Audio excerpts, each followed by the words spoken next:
If they could see me now. Who was it, Toby?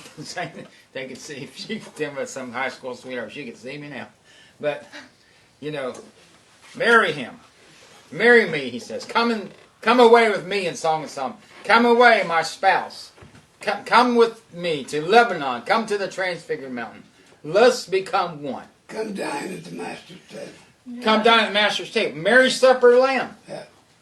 He'll give you the marriage supper if you come see him. Can I add something? You can add anytime you want. All right. I want to talk. We've been talking like in metaphors and in mysteries, and it's really hard, sometimes for people to go to that, vague place in their mind. So, when people think of a husband, what do they think of? They think of protection. They think provision, intimacy. When you think of a husband in your mind, what's the word that comes to your mind?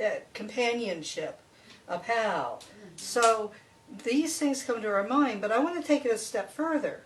Because as people seek him, they got to have an idea of what are they looking for. I asked God that. I had read that in Isaiah 54. I am your husband. Yes. And I asked God, what the heck does that mean? What are you, a husband with no skin?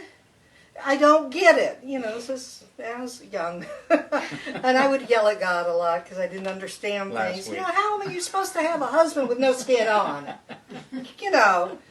So there were attributes to being a husband. Like I said, we kind of went a little bit farther. He's my protector. He's my provider. He's my...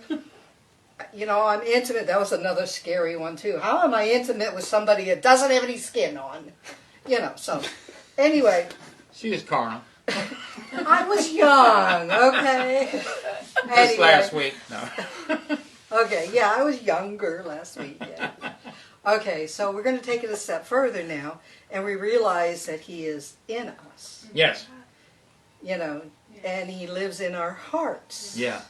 So does that mean that technically I'm married to Gail? Am I married to Sky? Are we not all married to each other in him? Yes. Okay, well now there's some skin in the game. Yeah. Okay, now we got some skin on. We got some skin. And we have a little more understanding, a little higher level thing of who and what the heck am I married to? Yeah. Thank you, Paige. Appreciate that. And it says, for thy maker is thine husband, the Lord of hosts is his name, and the Redeemer, the Holy One of Israel, the God of the whole earth, shall he be called.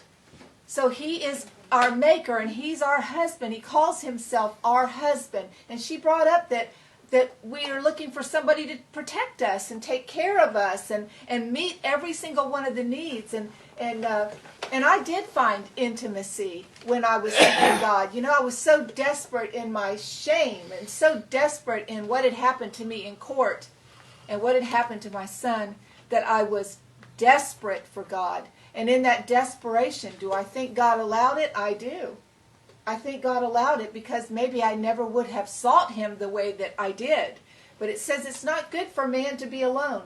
And if we want to know if a wedding, if we're talking about marry me, if weddings in the Bible, it actually starts off with a marriage, with a wedding, and it ends with a wedding. And there's weddings all through yes, and it's Adam, and Eve is taken out of Adam. Yeah. The only man that ever has a baby. Mm-hmm.